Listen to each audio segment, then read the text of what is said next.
Good morning children. Kusum ma'am की online class में आपका स्वागत है। प्यारे बच्चों, आज हम थर्ड क्लास की हिंदी की पाठ्यपुस्तक झिलमिल का पाठ 12 हैं हरियाली तीज का अभ्यास करना सीखेंगे। तो देखिए बच्चों, सबसे पहले है शब्दार्थ। शब्दों के अर्थ जाने।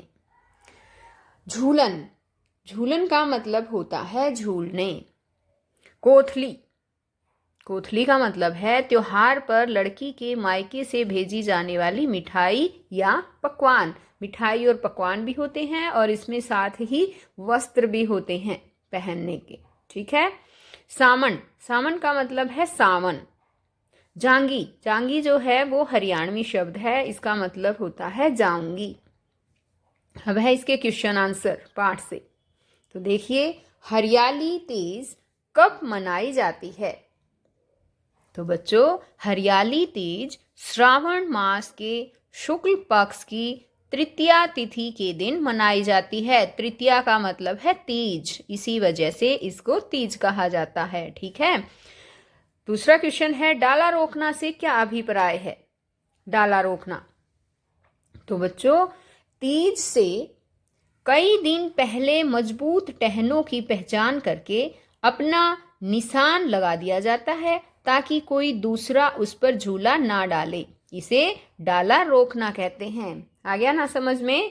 तीजों से कई दिन पहले ही जाकर और कोई मजबूत सी बड़ी सी टहनी देखकर उस पर पहचान करके आ जाते हैं और फिर तीज वाले दिन जो है उस पर झूला डाल देते हैं। ठीक है।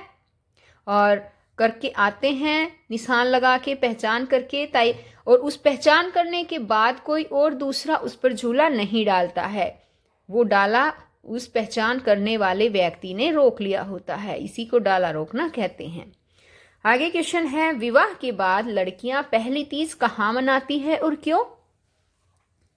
तो देखिए, विवाह के बाद लड़कियां अपनी पहली तीज अपने पिता के घर मनाती है।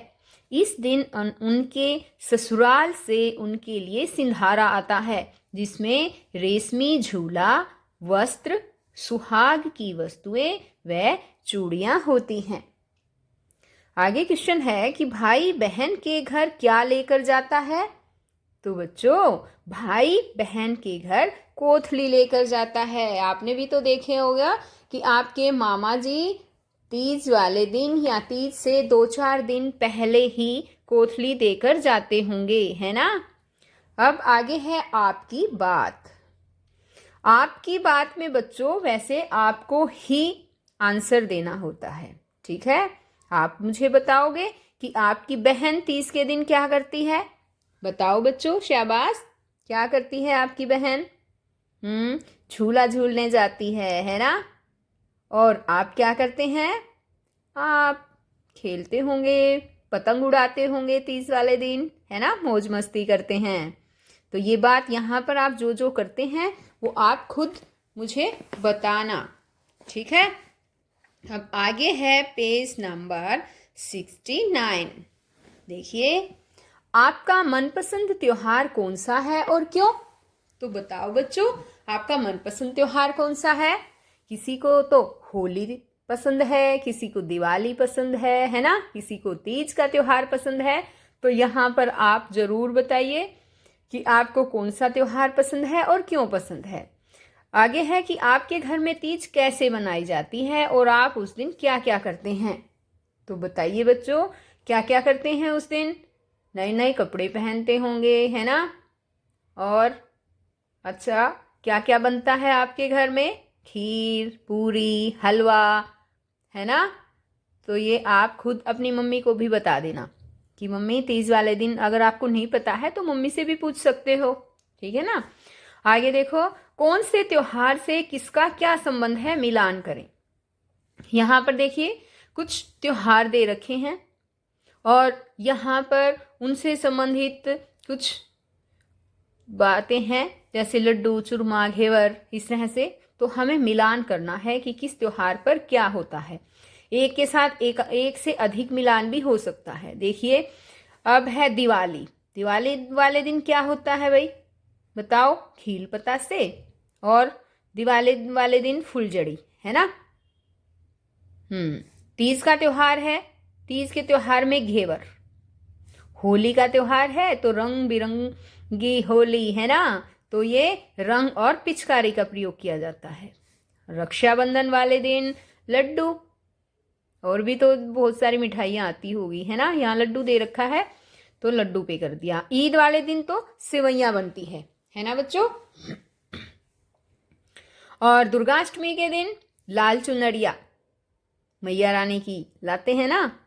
और दशहरे वाले दिन क्या होता है, यहाँ से कुछ भी निशान लगा सकते हो आप। दशहरे वाले दिन जो भी आप खाते हो, घर में लड्डू खाते हो, चूरमा खाते हो, इस तरह से दशहरे वाले दिन के लिए कर सकते हो आप, निशान लगा सकते हो, आप देख लेना। आगे है ये जन्माष्टमी। जन्माष्टमी पे क्या होता है बताओ। जन्माष्टमी पे हाँ, शाबाश, घेवर है, फुलझड़ी है, खील पतासे, इसमें से तो जन्माष्टमी वाले दिन तो वैसे कुछ भी नहीं करते है ना। आगे ये है मकर संक्रांति। मकर संक्रांति वाले दिन पतंग उड़ाते हैं, चूरमा भी बनाते हैं मीठे में है ना। और जो जो आपके यहाँ होता है आप उसके अकॉर्डिंग निशान लगा सकते हो बच्चों, ठीक है। अब आगे है पता लगाएं और लिखें। यहाँ पर देखिए नेक्स्ट है हमारा पता लगाएं और लिखें। घेवर, फेनी, तीज की विशेष मिठाइयाँ होती हैं। इन त्योहारों पर कौन से पकवान बनाए और खाए जाते हैं। अब देखिए, होली पर हलवा, पूरी, खीर, आपके घर जो बनता है ना आप वो लिख लेना यहाँ पर। ईद के दिन सेवइयाँ बनती हैं। क्रिसमस डे पर केक काटा जाता है। दशहरा पे हमारे यहाँ तो भाई दाल चावल बनाते हैं, आपके यहाँ जो भी बनाते हैं आप यहाँ पर वो लिख लीजिएगा बच्चों, ठीक है। और मकर संक्रांति वाले दिन तिल के लड्डू और चूरमा। और लोहड़ी पे क्या होता है पता है ना, मूंगफली, रेवड़ी और गज्जक खाते हैं। और गणेश चतुर्थी वाले दिन मोदक और लड्डू, पता है ना गणेश जी को मोदक बहुत प्रिय है।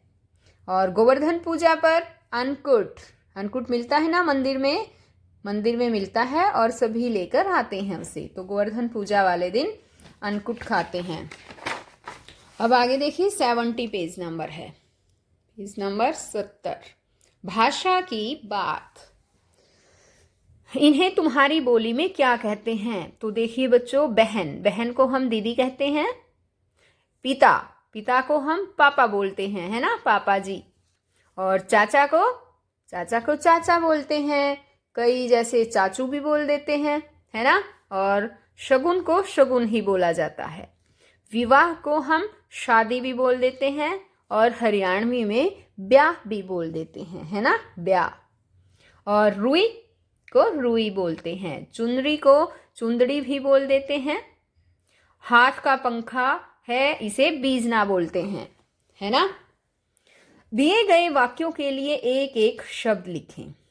तो यहाँ देखो बच्चों, गोबर के उपले रखने का स्थान बताओ। जहाँ पर ढेर सारे गोबर के उपले होते हैं, वो घर सा बनाया होता है ना, क्या कहते हैं इसको, बिटोड़ा। और अनाज रखने का स्थान है उसको बोलते हैं कोठार। और घर में गाय या भैंस बांधने का जो स्थान है उसको क्या कहते हैं, थान। चारा काटने का स्थान है उसको चरकटनी। और जहां गांव के बुजुर्ग प्राय बैठकर आपस में बातचीत करते हैं उसे चौपाल कहते हैं। आ गया ना समझ में।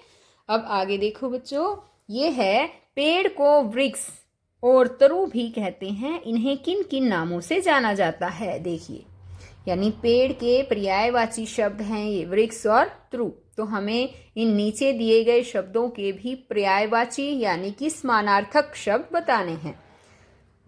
तो बच्चों, आसमान को कहते हैं आकाश, गगन या नभ। तालाब को कहते हैं सरोवर, तड़ाग, ताल। सहेली को सखी, आली, संगिनी, सजनी भी कहते हैं, ठीक है। माँ को हम माता, कोई बोल देता है मम्मी। और जननी भी कहा जाता है, जननी यानी कि जन्म देने वाली। पिता को कहा जाता है पापा, कई लोग बापू भी बोल देते हैं। और जनक और तात। और भाई, भाई को भैया बोलते हैं, भ्राता कह देते हैं। और अग्रज और अनुज, तो यहाँ अग्रज और अनुज में अंतर देखो बच्चों। अग्रज जो होता है वो बड़े भाई को बोलते हैं अग्रज और छोटे भाई को बोलते हैं अनुज। तो बच्चों आज ये लेसन हमारा हो गया यहाँ पर ख़त्म। तो फिर नेक्स्ट वीडियो में फिर मिलेंगे। तो तब तक के लिए बाय बच्चों।